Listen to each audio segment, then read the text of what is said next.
popping in today to share a really awesome resource that I feel like I personally needed a reminder about. And so once again, I'm sharing things that resonate in my world currently because chances are they will support other individuals with adrenal insufficiency as well. So this is a document. I'm going to include the link below so you can get to it and print it out and have it on hand or have it digitally.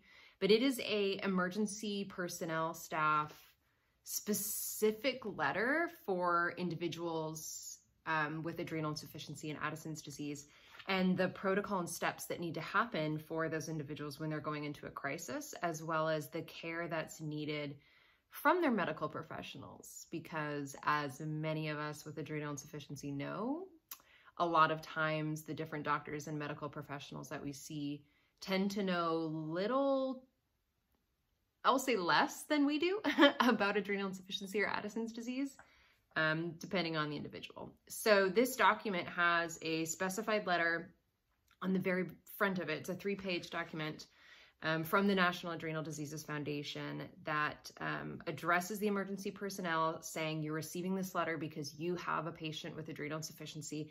It is imperative that you follow these steps, keep it on hand, and it also encourages them to share it with other personnel on site and their staff, so that way everybody has it and that this patient is properly cared for.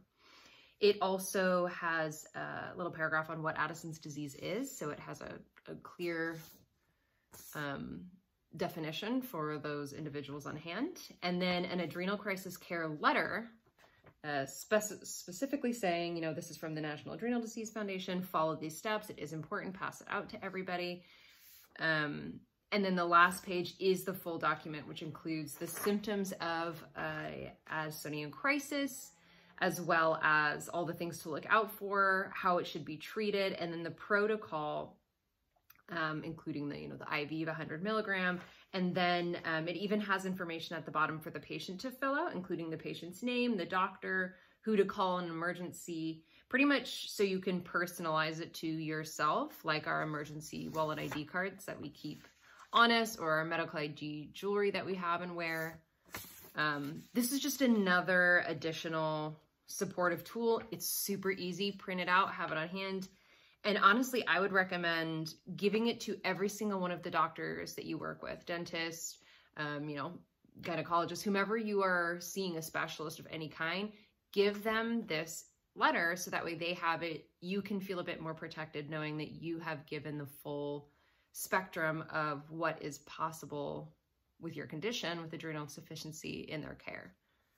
I just really needed this reminder that this is there and it's available. I am currently trying to work on some more specific ones, and as soon as I have those specific detailed letters available and approved, I will definitely share those with our community because it's so important, and we all know that we have to advocate and take care of ourselves. I hope that you are healthy and well. Thank you so much for being here. Light and love, all the spoons, and I hope you have a wonderful day.